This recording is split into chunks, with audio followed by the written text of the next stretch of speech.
Hello everyone, I'm Heather. This is Heather Travels, and on this channel we talk about cruising and travel. I'm a single mom who happens to have some mobility issues because of an ankle disability, and if this interests you, I would encourage you to subscribe to my channel so you don't miss any of our upcoming travel content. Okay, in today's video, I want to talk about how you can travel more in the new year. One of the most frequent questions that travel creators on YouTube get asked: how do you afford to travel so much or travel as much as you do? And how do you get as much time off work to be able to travel as much as you do? Okay, so Tony from Lolita Loca has talked about this a few times because he gets this question a lot too. I mean, we all do. And the one thing I think a lot of people don't understand is that for us as travel content creators for YouTube, traveling and making videos for YouTube is our job. We have made choices in our lives and made decisions. A lot of us had a career before this, or we had some other job that we did prior, and we've made choices and decisions and worked very hard to get to the point where we can do this as our job instead. So for those of you who don't understand how YouTube works, YouTube very much is a job. We have to do a lot of work. It takes a lot of work to create content and videos for YouTube. We do earn money in a variety of different ways. One of the ones that you probably hear the most about is we earn ad revenue from the ads that are placed on our videos. There's other different types of ways to earn money. One thing that I am planning on doing here in the new year in 2023 is starting a Patreon account so that you'll be able to contribute to me and to the work that I'm doing and to my ability to travel more and make more content by becoming a patron of my channel. I'm going to get that set up soon, so watch for a video announcing that. A number of creators who have Patreon accounts, and that's one way that they get income. They might have some kind of product that they sell. Some have sponsorships. Some make and sell merchandise. You know, there's a lot of different revenue streams that people put into place to earn money by using this as their work. But we still have to pay taxes. We're considered self-employed, business people. We have to pay quarterly self-employment taxes just like anybody else with a job or anybody who's self-employed. So YouTube content creator is definitely a job, and that's the main way that the people who have been doing this for a while, like it's going to be 5 years this year that I've been doing YouTube. Those of us who've been doing it for a while and have been working very hard at our channels, that's the main reason that we are able to take time off, because we're not really taking time off from anything. This is what we do. How we afford it, that's a little bit different issue. But for most of the people who are watching my videos, you probably do have a job that's not YouTube content creator. You have some other job, that takes up a huge portion of your life, and you want to be able to travel, and you want to be able to travel more, either on your own or with your family, and you are looking for some ideas because you're not all like us. How do I do this? How do I make this happen? Before I started doing YouTube, and even when I first started doing YouTube, I was a teacher. I was a teacher since the 90s, and so that actually was a really good job for people who like to travel. If you're in education, you kind of have breaks for travel built into your job. We had every summer vacation. We had, anytime school was off was a time that we could travel. Now, one problem with that though, when you're a teacher, is those are the times that all the kids are off and all the families are off and all the families want to travel. So unfortunately, those times when I would be off work would also be the times when travel was very busy and when travel was very expensive. So I do really appreciate the flexibility now with my time to not have to stick to the schedule of only being able to travel on school breaks. Now, I should add that I still do end up traveling a lot on school breaks because my kids still have school. Now, Ben is the most flexible because Ben, for 3 years now, been doing school virtually from home. And so he's completely self-paced and can work as fast or slow as he wants to, as long as he gets it done within the time, set for the classes. He can work ahead, and then we can travel and things like that. As long as he's keeping pace on his classes and getting them done in time, we can still travel. He could also, technically, we've never done this, but he could technically bring his computer along and do school from wherever we are. But we don't want to do that. So, okay, Megan never did either. Now, but my other two kids, Andrew is in law school and Megan is in college. They can't miss school. So I do still have to schedule things. If they are going to go with, we have to schedule things around when their breaks are and when they are off school. So that's still a factor at this point in my life. Okay, but let's talk about how you can free up time and money so that you can travel more, because those are the two things that are really preventing people from traveling more often is they don't have enough time or they don't have enough money. So I'm going to share with you today my 8 top tips for how you can free up more time and more money to travel more. Number 1, you need to make it a priority. One of the biggest things I see people do is they talk about how they want to travel more. They talk about how they want to take a vacation. They talk about how they maybe want to go to that place someday, but they never really take any action on it, or they just continue to not make it a priority in their life. So if it's really important to you, if something or someone is really important to you, you're going to make them a priority. So if travel is really important, make it a priority. Decide, I'm going to set aside this time, or I'm going to set aside this amount of money, and just don't budge on it. And so a lot of it is kind of a mindset thing. It's kind of a mental thing. You have to decide that this is something that's important to you and that you really want to do it.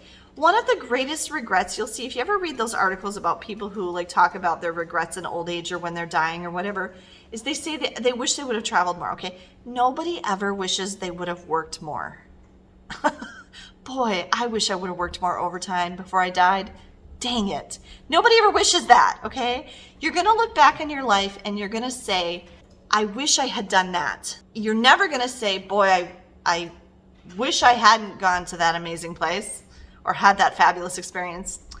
You know, I mean, you're not. You're going to regret not doing things. I mean, sometimes there are things in life that we do regret doing. I definitely have a few of those. But for the most part, when it's experience, like travel experiences and exploring and things like that, and spending time with your family and your loved ones, you're going to regret that you didn't do it. So number 1 is making it a priority. Number 2 is what I've already kind of talked about. Use every break you have.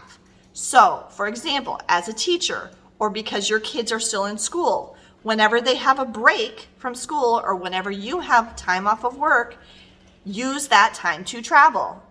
It can be tempting, oh, we should really, redo the deck or paint the house or whatever it is, okay? That stuff isn't going anywhere. Again, it's kind of a mindset thing. It's kind of a mental thing. You have to decide, no, this is more important and we're going to make this a priority. And so we're going to use this break for travel. Now, sometimes it is important to just not do anything when you have time off. Sometimes it is important just to rest. And that's totally understandable too. You have to have balance. But if you can try to plan ahead, I mean, I have like an ongoing 5-year plan of travel that I'm constantly plugging things into my little spreadsheet. I grab the kids' calendars from their academic calendars for school as soon as they put them out. And I start planning, okay, do you guys have the same spring break this year? Okay, do you have what are your Christmas breaks? I look at that stuff way ahead and I plan, okay, we could do this here. And I am always working on that. And so any break that you have, and one thing I definitely want to caution Americans on this is stop wasting your PTO. If you've got PTO and you're not using it and you're just banking weeks and weeks and months of PTO at your job, what are you doing? They give you the PTO for a reason. You earned that PTO. It's paid time off that you accumulated and earned. I know this is very different for people in Europe and the UK, but you guys don't understand what it's like. Americans are like addicted to working, okay? Stop doing that. Use your PTO and go. Okay, so that's like one thing I would really advise. If you have breaks coming to you, use your breaks. Stop talking about how you're going to do it someday. Just do it. Which brings me to number 3, just book it. Okay, number 3 is just book it. Again, people dream and they plan and they talk about it. Are they really planning? No. Stop talking about it and just book something. Okay, just go ahead and book it. Because if you have it booked, you're much more likely to actually do it. Having something to look forward to is just as important for your mental health as actually having the experiences. That's a proven scientific fact. Like, for me, it's really important for me, for my own mental health, I always have to have the next trip booked. If we finish a trip or a travel experience and I don't have something else booked after it, I get really depressed. I really do, because I feel like I have nothing to look forward to. And I mean, you can always make like little things in life to look forward to, you know, but for the bigger picture, like, it's really important to me for my own feelings of wellness to always have that next thing to look forward to, and to also know that I have it planned and I'm working towards it financially and things like that. So I really encourage you to book it. Just book it, reserve it, book the flight, make a hotel reservation. Hotel reservations are easy to cancel. I mean, as long as you're not doing it at the last minute. Book a Disney package, book a cruise. Most things, if you're out far enough, you can always cancel it and get your money back for the deposit or whatever. Hotel reservations, you don't need a deposit at all. You don't need a deposit for a car rental reservation. Putting something on the calendar so that you have something booked, and then you can, you know, you always got to get that first part booked, and then you go back and you kind of fill in the other stuff. At least book something. So you're saying, you know what? In June, I'm going here. And you can tell people that. And the more people you tell, I'm going here at this time, the harder it is to talk yourself out of it and cancel it later. And so I think that you will be more motivated to go if you know that you actually have something booked that you're going to do. Okay, number 4, I kind of already talked about this. Have a long-term plan. So having something booked is more kind of in the short term. It's also really important to have a long-term plan. If you have multiple places that you want to travel to, or you have some really big bucket list kind of wish list item that's going to be pretty expensive or take a significant amount of time, or something that you need to work towards, have a long-term plan as to when you might be able to do that and be working towards that. Probably 16 spreadsheets, honestly, related to travel where I keep track of stuff. But one of them is my long-term plan. I have it years ahead by season: winter, spring, summer, fall. What are we going to do in each of these things? And I've got it out, you know, a couple, 3 years at a time, and I'm constantly updating it. So if you have a long-term plan, that can really help you too, so you can kind of look ahead and see what you're working to and how is that going to work with the rest of your life. Number 5 is to pay over time. And this helps with booking it. If you have something booked, in almost every case, you can pay a little bit over time. Unless you're booking something very last minute, you almost never have to pay the whole thing all at once. You can pay over time in increments. And the suggestion that I make to people is take however many weeks, months, whatever, years, whatever it is, divide it up by, you know, if it's a year from now, you've got 12 months to pay for that. So divide the total amount of the trip by 12, and then make sure you're setting aside that amount every month to pay for it over time. So, I mean, there's lots of ways you can do that, but that's a really big suggestion. Number 6, dedicate any extra money you have to travel. So what I mean by this is, if you have a tax refund, or if you got a bonus at work, or if your grandma died and left you a bunch of money, or if somebody gave you $500 for your birthday, or you won the lottery, or you won at bingo, or whatever, any kind of extra money that you have coming in, earmark that money for travel and don't use it for something else. I mean, obviously, if there's something really important that, you know, your roof is leaking or something like that, that you need to fix and take care of first, you got to be really careful here in what are have-tos, okay? Do you have to have a new wardrobe every other season? Do you really need to buy that new piece of furniture?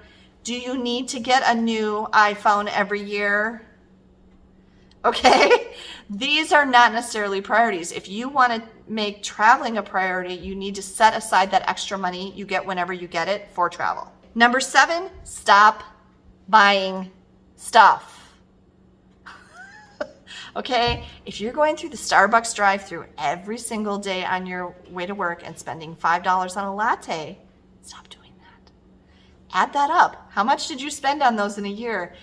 Where could you have gone with that money? And when I say stuff, we last year sold our 1880 house that we had lived in for almost 20 years. We had so much stuff in that house, and I will never do that to myself again. We so downsized and got rid of so many things to move into the place that we live now. It's so much cleaner feeling.